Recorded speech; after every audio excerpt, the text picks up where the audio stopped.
चलिए बिस्मिल्लाहिर्रहमानिर्रहीम। आज का चैप्टर हमारा है फिजिकल ऑप्टिक्स।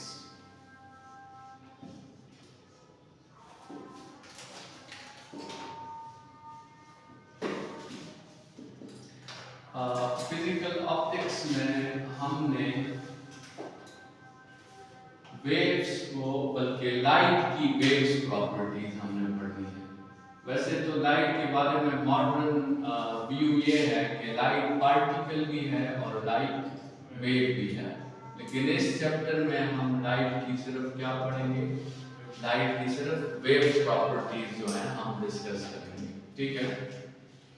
लाइट के बारे में जो हिस्ट्री है, लाइट के बारे में जो अंडरस्टैंडिंग है, वो बहुत डिवाइन हिस्ट्री है, बहुत पुरानी हिस्ट्री है। लाइट के बारे में साइंटिस्ट्स की डिस्कशन जो है वो ग्रीक्स से शुरू हुई, और ग्रीक एक साइंटिस्ट था जिसका नाम था यूक्लाइड। इस साइंटिस्ट ने मैथ्स में भी बहुत वर्किंग की है, कॉम्प्लेक्स नंबर्स में इस साइंटिस्ट की बहुत कंट्रीब्यूशन है। यूक्लाइड के मुताबिक लाइट का जो ताल्लुक था वो हमारी विजन के साथ था। लाइट का ताल्लुक किसके साथ था?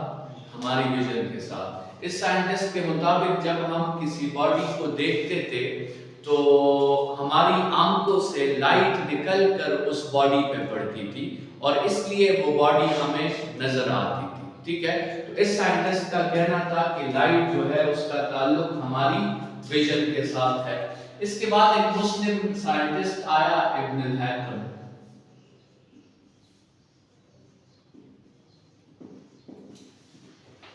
इब्न हैथम ने जो है ह्यूमन आई पे बहुत काम किया और उसने ये बात फिर साबित कर दी कि लाइट का ताल्लुक हमारी विजन के साथ नहीं है, बल्कि लाइट के अपने सोर्सेज होते हैं।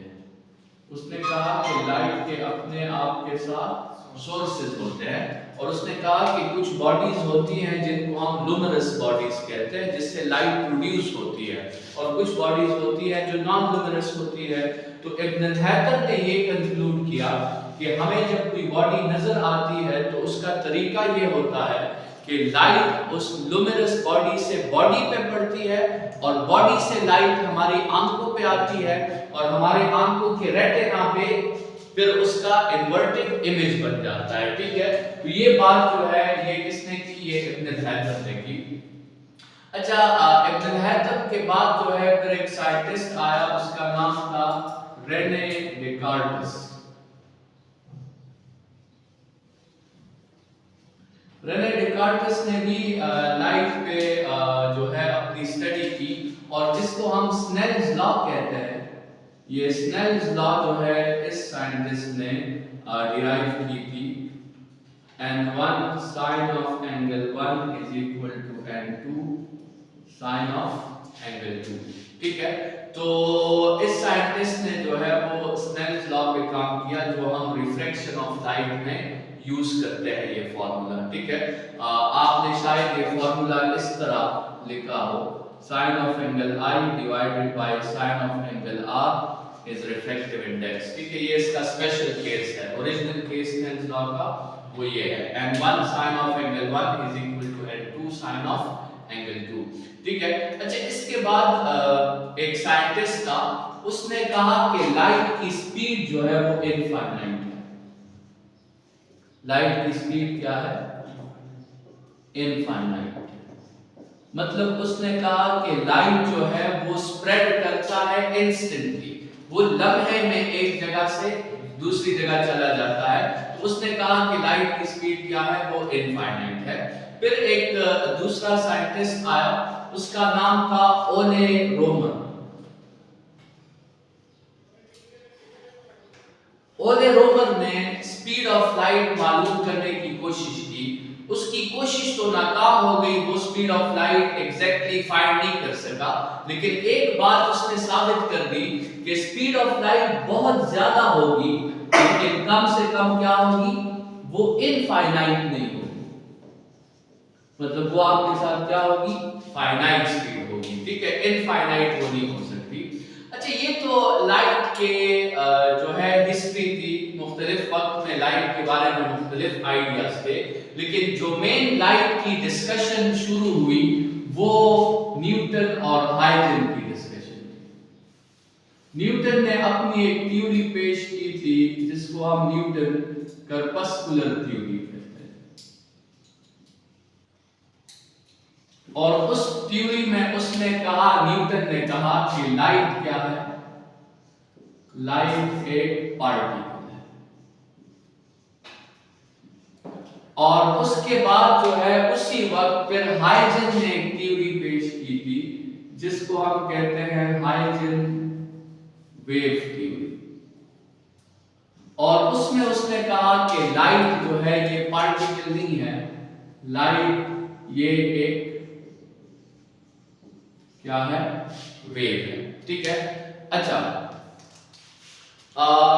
जब ये दोनों थ्योरीज आई तो इनिशियली न्यूटन की थ्योरी को सपोर्ट मिला और हाइजन की थ्योरी को किसी ने घास नहीं डाली। ठीक है। हाइजन की थ्योरी जो है न्यूटन की थ्योरी के मुकाबले में फ्लॉप हो गई इनिशियली। ठीक है। उसके कुछ रीजंस थे। उसके रीजंस ये थे कि जिस वक्त ये डिस्कशन हो रही थी लाइट के बारे में, उस वक्त लाइट के वेव्स के सिर्फ मैकेनिकल वेव्स डिस्कवर हुए थे, इलेक्ट्रोमैग्नेटिक वेव्स उस वक्त डिस्कवर नहीं हुए थे। हाइजन की कोशिश थी कि वो लाइट को किसकी तरह साबित कर दे, वो लाइट को, क्योंकि मैकेनिकल वेव्स में सबसे पॉपुलर वेव कौन सी थी, साउंड वेव थी। तो हाइजन की कोशिश, क्योंकि इलेक्ट्रोमैग्नेटिक तो उस वक्त डिस्कवर नहीं हुए थे, तो हाइजन की कोशिश थी कि वो लाइट को किसकी तरह साबित कर दे, साउंड की तरह। और न्यूटन की कोशिश ये थी कि वो लाइट को बिल्कुल साउंड के मुख्तलिफ साबित कर दे। न्यूटन की कोशिश ये थी कि वो ये कर दे कि लाइट क्या है, साउंड नहीं है। ठीक है। अच्छा, हाइजन ने कहा कि लाइट रिफ्लेक्शन करती है, इसलिए लाइट वेव है। न्यूटन ने कहा कि रिफ्लेक्शन तो पार्टिकल भी कर सकते हैं। ठीक है। मैं इस मार्कर को फेंकता हूं, ये वॉल के साथ टकरा के वापस आ जाएगा। तो न्यूटन ने कहा कि रिफ्लेक्शन कोई डिफरेंशिएटिंग प्रॉपर्टी नहीं है। वेव्स रिफ्लेक्शन करते हैं, लेकिन वो रिफ्लेक्शन पार्टिकल्स भी कर सकते हैं। अच्छा, हाइजन ने दूसरा सपोर्ट ये दिया कि लाइट रिफ्रैक्शन करता है, इसलिए लाइट वेव है। न्यूटन ने कहा कि रिफ्रैक्शन पार्टिकल्स भी कर सकते हैं, रिफ्रैक्शन भी कोई डिफरेंशिएटिंग प्रॉपर्टी नहीं है। मैं एक स्टोन थ्रो करता हूं, पहले वो एयर में जाएगा, फिर वो वाटर में जाएगा, तो ये उस स्टोन ने क्या कर दी, रिफ्रैक्शन कर दी। और न्यूटन ने रिफ्रैक्शन के लिए अपनी थ्योरी से एक बात साबित की थी। न्यूटन की थ्योरी में जब पार्टिकल्स रिफ्रैक्शन करेंगे तो डेंसर मीडियम में उसकी स्पीड रेयर मीडियम से क्या होगी, ज्यादा होगी। ये न्यूटन के कर्पस्कुलर थ्योरी का एक प्रूव्ड रिजल्ट था कि अगर लाइट क्या है, पार्टिकल है, तो इसकी डेंसर मीडियम में स्पीड रेयर मीडियम से फिर क्या होगी, ज्यादा होगी। ठीक है। अच्छा, तो हाइजन के हर क्वेश्चन को तो न्यूटन ने आंसर कर दिया। हाइजन ने कहा वेव रिफ्लेक्शन करता है, न्यूटन ने कहा पार्टिकल भी करते हैं। हाइजन ने कहा वेव रिफ्लेक्शन करता है, न्यूटन ने कहा पार्टिकल्स भी करते हैं। अब बारी आई न्यूटन के क्वेश्चंस की।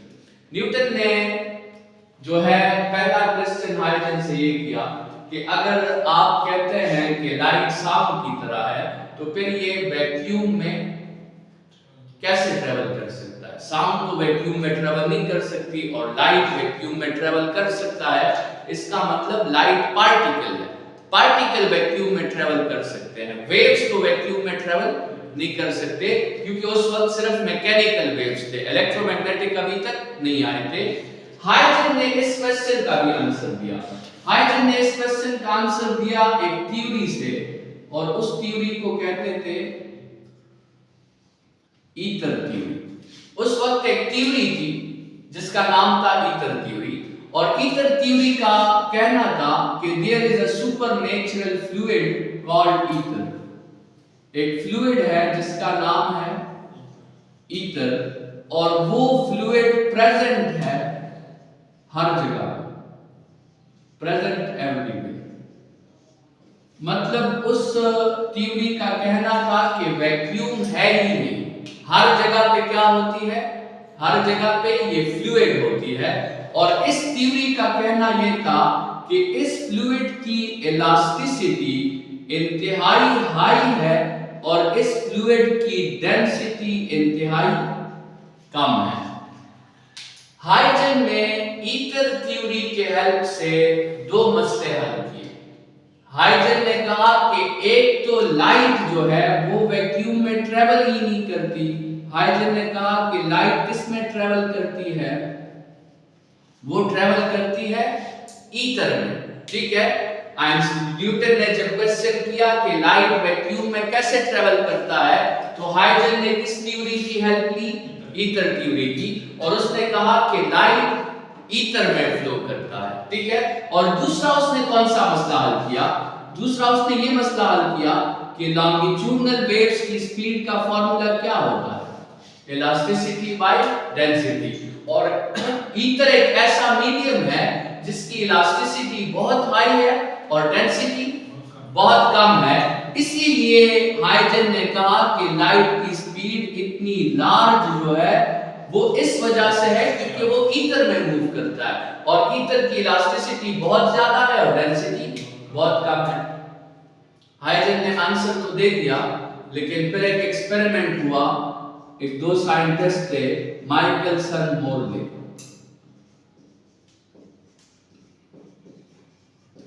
उन्होंने एक्सपेरिमेंटली साबित कर दिया कि ईथर मीटर नहीं होता।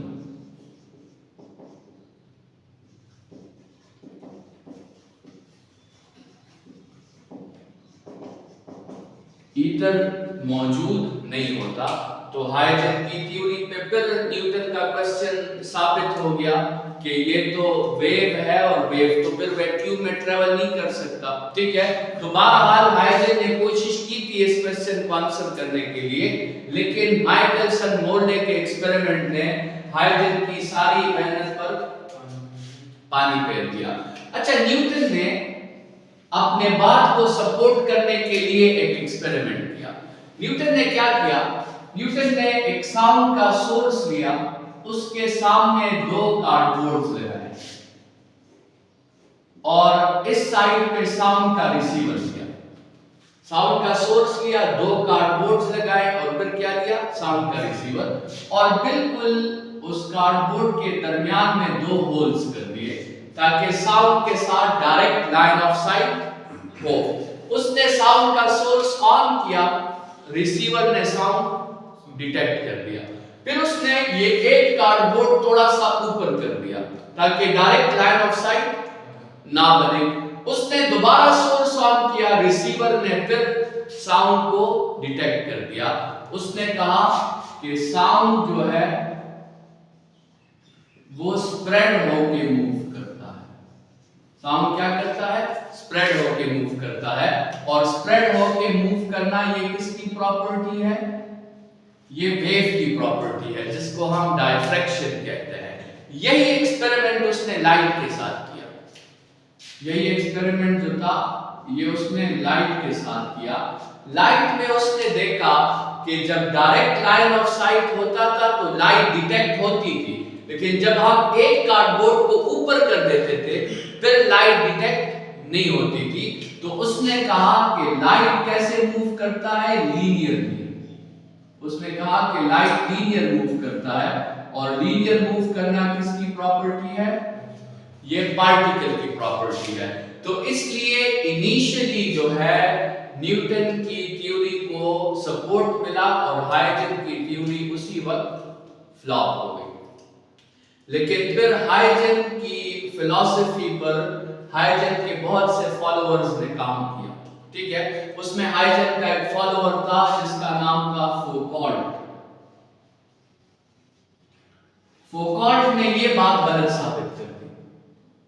फौकॉल्ट ने स्पीड ऑफ लाइट फाइंड की वाटर में और एयर में, और उसने ये देख लिया कि स्पीड इन वाटर जो थी वो स्पीड इन एयर से क्या आई, कम आई, ज्यादा नहीं आई।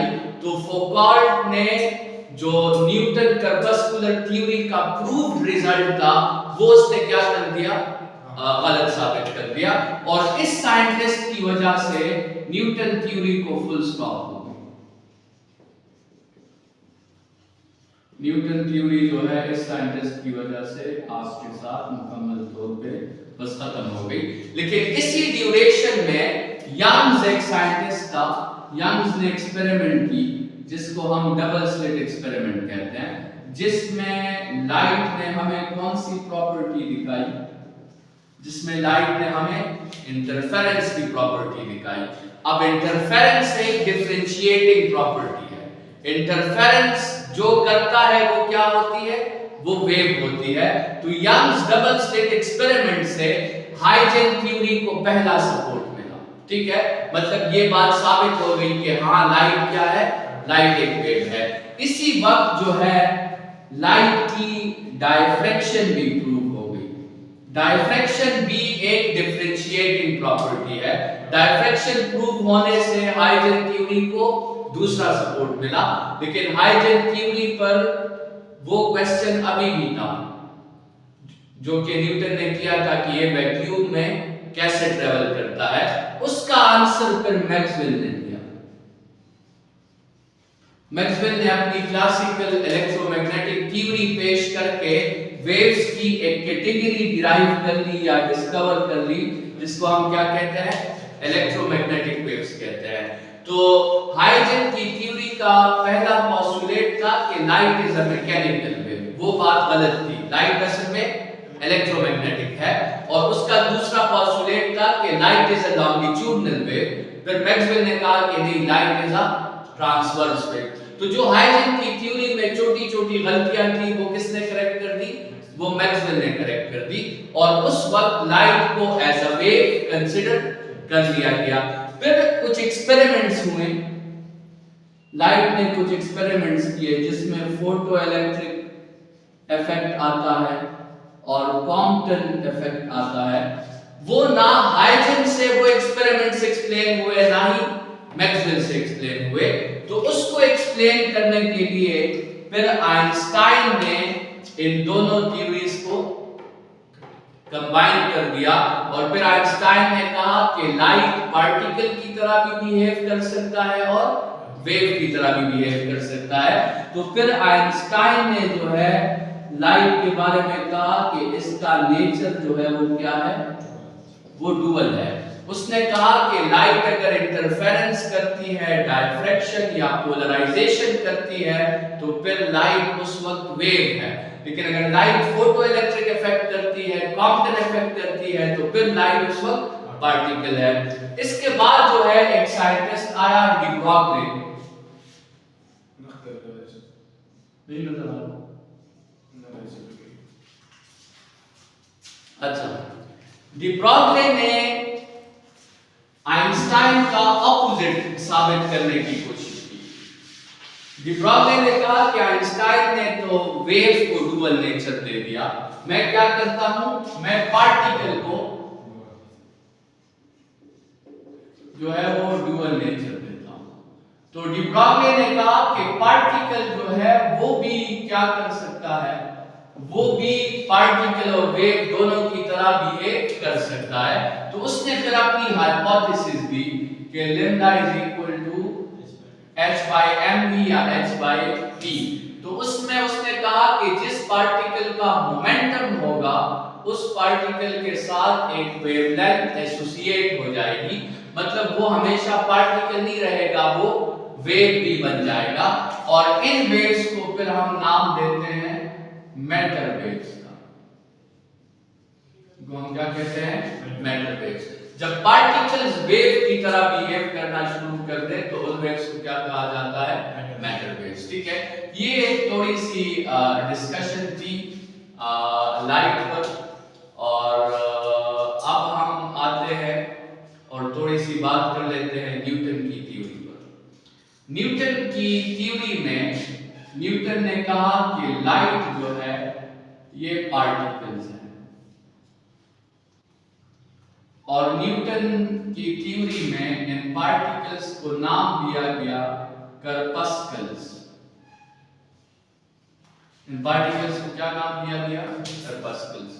न्यूटन ने इस करपस्कल्स की प्रॉपर्टीज भी हमें बताई। न्यूटन ने कहा कि करपस्कल्स जो होते हैं ये स्ट्रेट पाथ में मूव करते हैं,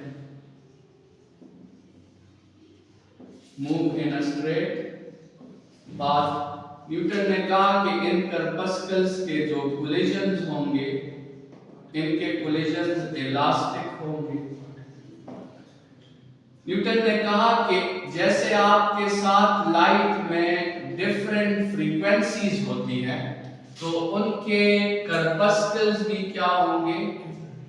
डिफरेंट करपस्कल्स होंगे।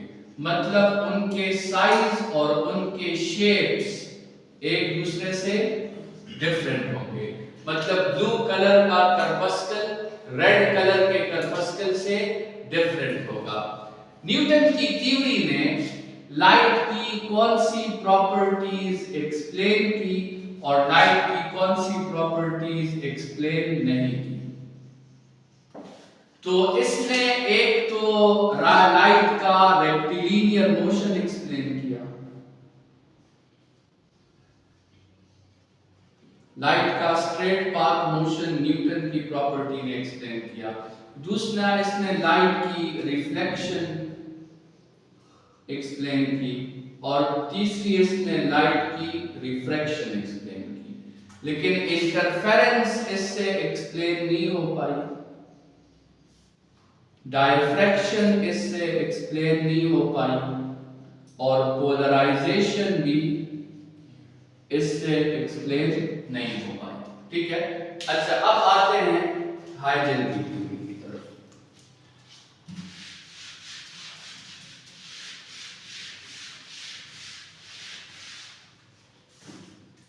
हाइजन जो है उसने सबसे पहले हमें आइडिया दिया किसका? वेव फ्रंट्स का।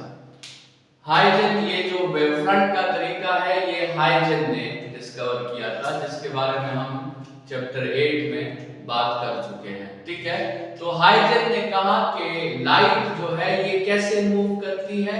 ये वेव फ्रंट्स की शक्ल में मूव करती है। और हाइजन की थ्योरी ये थी कि सोर्स क्या करता है? सोर्स सिर्फ पहला वेव फ्रंट बना लेता है। सोर्स क्या करता है? पहला वेव फ्रंट। फिर हाइजन की थ्योरी ये थी कि पहले वेव फ्रंट पे जितने भी पॉइंट्स होते हैं, पहले वेव फ्रंट पे जितने भी पॉइंट्स होते हैं वो खुद सोर्सेज बन जाते हैं और वो सोर्सेज अपने वेव फ्रंट्स बनाना शुरू कर देते हैं। लेकिन इन वेव फ्रंट्स को हाइजन ने वेवलेट्स का नाम दिया।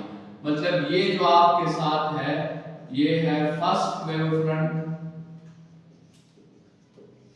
ये जो बने हैं ये इनको हाइजन ने नाम दिया वेवलेट्स का। और फिर हाइजन ने कहा कि अब हम इन पर एक कॉमन टेंजेंट ड्रॉ करेंगे, एक कॉमन टेंजेंट जो हर एक वेवलेट के साथ टच हो, और इस कॉमन टेंजेंट को हम कहेंगे second wave front, second wave front. फिर ये सेकंड वेव फ्रंट पे जितने भी पॉइंट्स होंगे ये खुद सोर्सेज बन जाएंगे और ये वेवलेट्स बनाना शुरू कर देंगे। और फिर हम इस पे तीसरा वेव फ्रंट जो है वो ड्रॉ करेंगे। तो हाइजन थ्योरी के मुताबिक लाइट सोर्स का काम सिर्फ पहला वेव फ्रंट बनाना है, दूसरा वेव फ्रंट बनाना सोर्स का काम नहीं है। वो पहला वाला वेव फ्रंट फिर क्या बनाता है? दूसरा वेव फ्रंट बनाता है, दूसरा फिर तीसरे को बनाता है, तीसरा फिर चौथे को बनाता है। ये थ्योरी थी हाइजन की। रियलिटी में ऐसा नहीं है। रियलिटी में जितने भी वेव्स हैं, जितने भी वेव फ्रंट्स हैं, वो कौन बना रहा होता है? वो सोर्स बना रहा होता है। लेकिन हाइजन ने ये कहा कि सोर्स ने सिर्फ पहला वेव फ्रंट बनाना है, पहले वेव फ्रंट ने फिर दूसरा बनाना है, दूसरे ने फिर तीसरा बनाना है। मतलब नाइन्थ वेव फ्रंट किसकी वजह से बनता है? 8 की वजह से। सेवेंथ वेव फ्रंट किसकी वजह से बनता है? 6 की वजह से। हाइजन की थ्योरी ने क्या क्या एक्सप्लेन किया? वेव थी। ठीक है, वेवलेट्स वही वेवफ्रंट्स हैं, लेकिन ये एक्चुअल वेवफ्रंट से साइज में छोटे होते हैं। ठीक है, तो इसलिए उसको उन्होंने क्या नाम दिया, वेवलेट्स का नाम दिया।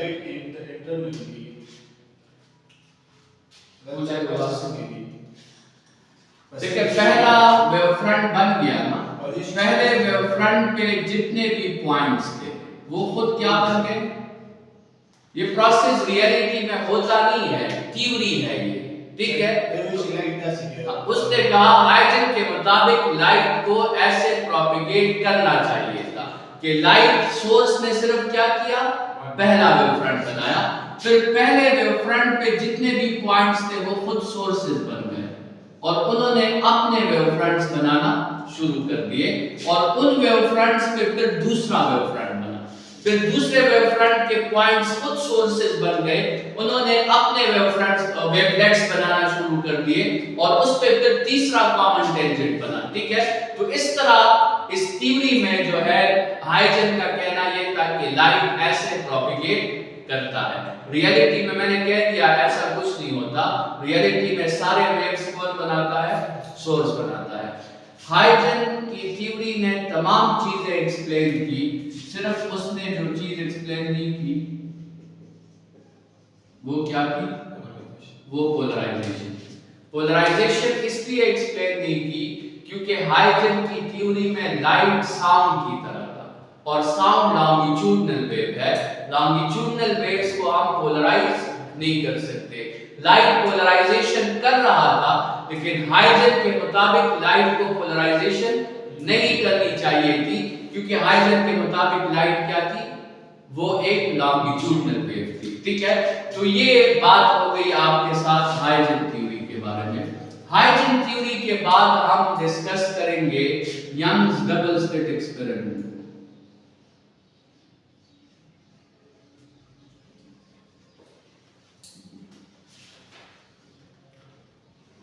यंग्स डबल स्लिट एक्सपेरिमेंट को, यंग्स डबल स्लिट एक्सपेरिमेंट में जैसे हमने कहा कि लाइट ने हमें कौन सी प्रॉपर्टी दिखाई, इंटरफेरेंस,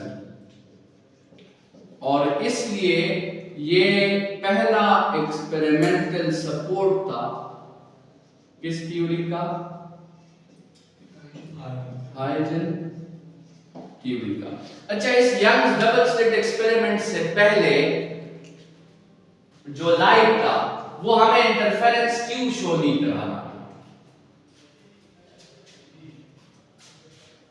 लाइट की इंटरफेरेंस तो जब से लाइट बनी थी लाइट की इंटरफेरेंस हो रही थी, लेकिन यंग्स डबल स्लिट एक्सपेरिमेंट से पहले हम उस इंटरफेरेंस को स्टडी नहीं कर पा रहे थे। तो यंग्स डबल स्लिट एक्सपेरिमेंट में ऐसी क्या बात हुई जिसकी वजह से इंटरफेरेंस हो भी गई और स्टडी भी होगी। वैसे इंटरफेरेंस के लिए क्या जरूरी है, इंटरफेरेंस के लिए दो वेव्स का आपस में क्रॉस करना जरूरी है और ये इस रूम में हर पॉइंट पे हो रहा है। इस रूम पे जो ये दो सोर्सेज लगे हैं, ये जो दो वेव्स बना रहे हैं, तो ये वेव्स रूम के हर पॉइंट पे एक दूसरे को क्या कर रहे हैं, क्रॉस कर रहे हैं। तो इस रूम के हर पॉइंट पे इंटरफेरेंस हो रहा है, लेकिन हमें वो नजर नहीं आ रहा। इसका मतलब ये हुआ कि इंटरफेरेंस को ऑब्जर्व करने के लिए कुछ कंडीशंस होंगी और जब तक वो कंडीशंस जस्टिफाई नहीं होंगी, इंटरफेरेंस होगा तो, लेकिन आप उसे ऑब्जर्व नहीं कर पाएंगे। तो वो जो कंडीशंस हैं इंटरफेरेंस को ऑब्जर्व करने की, ये कंडीशंस इंटरफेरेंस की नहीं है, ये इंटरफेरेंस को ऑब्जर्व करने के लिए है। पहली कंडीशन है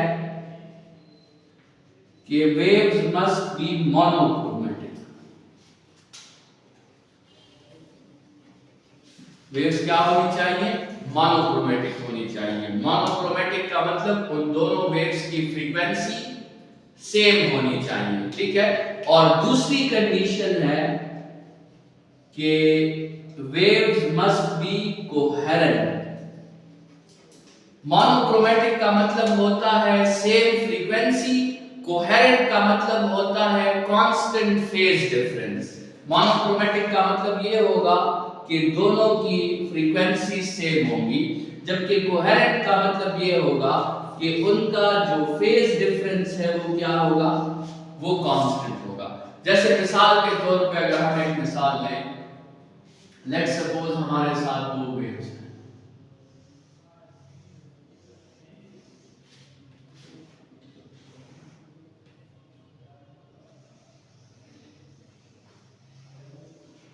ठीक है, ये दो वेव्स हैं, ठीक है।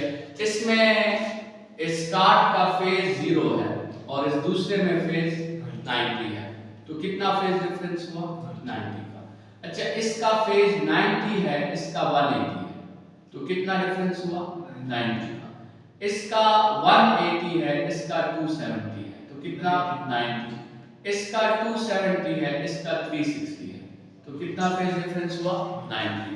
मतलब आप जिस भी पॉइंट पे फेज डिफरेंस मालूम करो, हमेशा उसका आंसर 90 आता है। अच्छा, 90 ना आए, 30 आए, लेकिन हमेशा 30 आए, फेज डिफरेंस जो भी हो वो क्या हो, कांस्टेंट हो। तो ऐसी वेव्स को हम कहते हैं कि ये वेव्स कौन सी हैं, ये वेव्स आपस में कोहेरेंट है। लेकिन एक दूसरी मिसाल लें, लेट्स सपोज एक वेव आपके साथ ये है और दूसरी वेव ये है, इनको जरा चेक करें। इनिशियली आप देखें दोनों का फेज 0 है, ठीक है। थोड़ी देर बाद देखें एक का 90 है, एक का 180 है, बल्कि 270 है। अब फेज डिफरेंस क्या हो गया है, अब 180 हो गया है। अच्छा, थोड़ी देर बाद फिर देखें दोनों का 90 है और डिफरेंस क्या आ गया है, 0। तो इन दोनों वेव्स को हम कहेंगे कि ये दोनों वेव्स जो है ये क्या है, नॉन कोहेरेंट है। इन दोनों वेव्स की इंटरफेरेंस को आप कभी भी ऑब्जर्व नहीं कर पाओगे, आप इन वेव्स की इंटरफेरेंस को ऑब्जर्व कर पाओगे, ठीक है। अच्छा, अब यंग्स डबल स्लिट ने किया क्या, यंग्स डबल स्लिट ने कोहेरेंसी अचीव कर ली। और मुश्किल बात, इंटरफेरेंस को स्टडी करने में मुश्किल बात कौन सी है, वो ये सेकंड कंडीशन है। फर्स्ट कंडीशन को जस्टिफाई करना इतना मुश्किल नहीं है जितना कोहेरेंट वेव्स बनाना मुश्किल है, क्योंकि याद रखें दो फिजिकल सोर्सेस कभी भी कोहेरेंट नहीं होते। दो physical sources can never be coherent. अब ये जो दो सोर्सेज हैं, अगर आप इनकी इंटरफेरेंस स्टडी नहीं कर पा रहे तो रीजन क्या है कि ये दो सोर्सेज कोहेरेंट नहीं है। दो आपने कैंडल्स लगा दिए, अगर आप उसकी इंटरफेरेंस नहीं स्टडी कर पा रहे तो मतलब वो दो कैंडल्स आपस में कोहेरेंट नहीं है। तो अगर दो सोर्सेज की इंटरफेरेंस नॉन ऑब्जर्वेबल है तो इसका मतलब वो दो सोर्सेज क्या है, नॉन कोहेरेंट है। ऐसा क्यों है, दो फिजिकल सोर्सेस क्यों एक दूसरे के कोहेरेंट नहीं हो सकते, उनमें फेज डिफरेंस क्यों सेम नहीं आ सकता।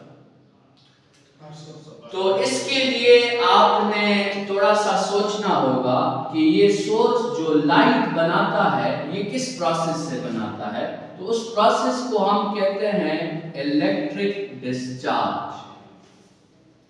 उस प्रोसेस को क्या कहते हैं, इलेक्ट्रिक डिस्चार्ज।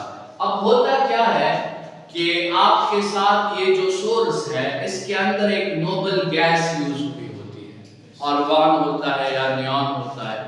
जब करंट के इलेक्ट्रॉन्स इस नोबल गैस के इलेक्ट्रॉन्स के साथ टकराते हैं तो नोबल गैस के इलेक्ट्रॉन्स एक्साइट होकर अपर शेल्स में जंप कर देते हैं। ये वहां पे कुछ टाइम गुजारते हैं और उसके बाद क्या करते हैं, री जंप करते हैं। जब ये री जंप करते हैं तो ये एनर्जी को फोटॉन्स के केस में रिलीज करते हैं और वो फोटॉन्स विजिबल रीजन में होते हैं, वो हमें लाइट की शक्ल में नजर आते हैं। अब आप जरा इस बात पर गौर करें कि इस सोर्स में billions and trillions of atoms होंगे और उन एटम्स में billions and trillions of electrons होंगे। अब इलेक्ट्रॉन किस वक्त जंप करेगा, कौन से शेल में जंप करेगा, नियर बाय शेल में जंप करेगा या उससे ऊपर जंप करेगा, कितना टाइम गुजारेगा और किस वक्त री जंप करेगा, ये बातें मुकम्मल तौर पर रैंडम है। इसका पता किसी को नहीं है कि वो किस वक्त जंप करता है, किस शेल में जंप करता है, कितना टाइम गुजारता है और किस वक्त क्या करता है, री जंप। क्योंकि वो री जंप करेगा तो वेव बनाएगा। अब ये पॉसिबल ही नहीं है कि एक सोर्स में, हो सकता है पॉसिबल हो लेकिन उसकी प्रोबेबिलिटी ना होने के बराबर होगी कि सब इलेक्ट्रॉन्स एक ही वक्त जंप करें, एक जितना टाइम गुजारे और एक ही वक्त क्या करे, री जंप करे। उन केस में जो वेव्स बनेगी वो फिर कोहेरेंट होगी, लेकिन इसकी प्रोबेबिलिटी ना होने के बराबर होगी। इलेक्ट्रॉन्स रैंडमली जंप करते हैं, रैंडम टाइम गुजारते हैं और रैंडमली क्या करते हैं, री जंप करते हैं। तो उनसे जो वेव्स बनती हैं वो कभी भी आपस में कोहेरेंट नहीं हो सकती। तो जब दो फिजिकल सोर्सेस कभी कोहेरेंट नहीं हो सकते तो फिर तो मतलब ये हुआ कि फिर तो हम इंटरफेरेंस को स्टडी ही नहीं कर पाएंगे। अच्छा, अलबत्ता लेजर सोर्सेस फिर कोहेरेंट है, क्योंकि लेजर में इलेक्ट्रॉन हमारी मर्जी से री जंप करता है, उसमें स्पॉन्टेनियस एमिशन नहीं होती, उसमें स्टिमुलेटेड एमिशन होती है। तो जब दो फिजिकल सोर्सेस कोहेरेंट नहीं होते तो फिर हमने सोचना होगा किसी लॉजिकल मेथड के ऊपर। और लॉजिकल मेथड में हम क्या करते हैं, एक वेव को हम किसी भी तरीके से किस में कन्वर्ट कर देते हैं, दो वेव्स में कन्वर्ट कर देते हैं। मतलब एक फिजिकल सोर्स को दो लॉजिकल सोर्सेज में हम कन्वर्ट कर देते हैं। और इसके हमारे साथ दो मेथड्स हैं, ये काम करने के हमारे साथ क्या है, दो मेथड्स हैं। तो मतलब ये हुआ कि कोहेरेंसी को अचीव करने के लॉजिकल मेथड्स दो हैं। अगर आपने कोहेरेंसी अचीव करनी है तो उसके एक लॉजिकल मेथड को कहते हैं providing double slit. Providing double slit मतलब आप एक सोर्स के सामने दो छोटी सी ओपनिंग्स बना दो। और दूसरा तरीका है bye reflection transmission, bye reflection transmission, ठीक है। अच्छा, अब देखिए हाइजन के मुताबिक इसको जरा समझने की कोशिश करें।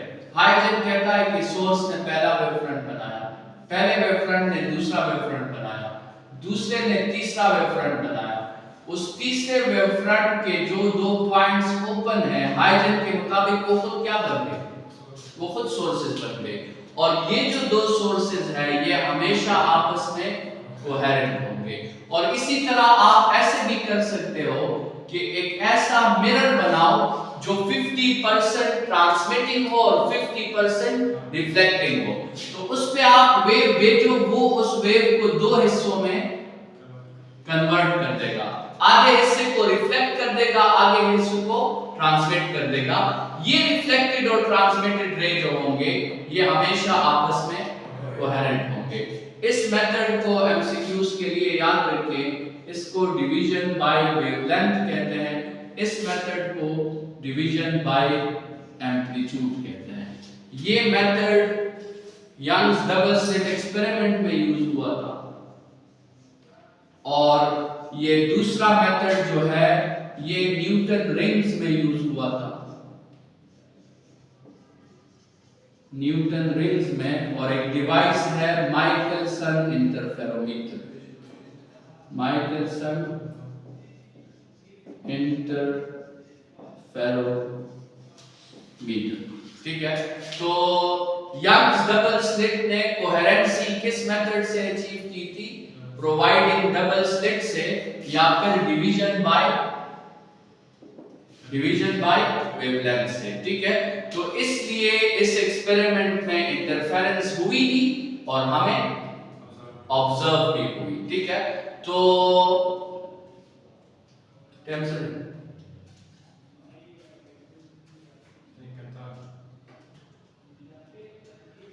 बस इसके बाद और कल शुरू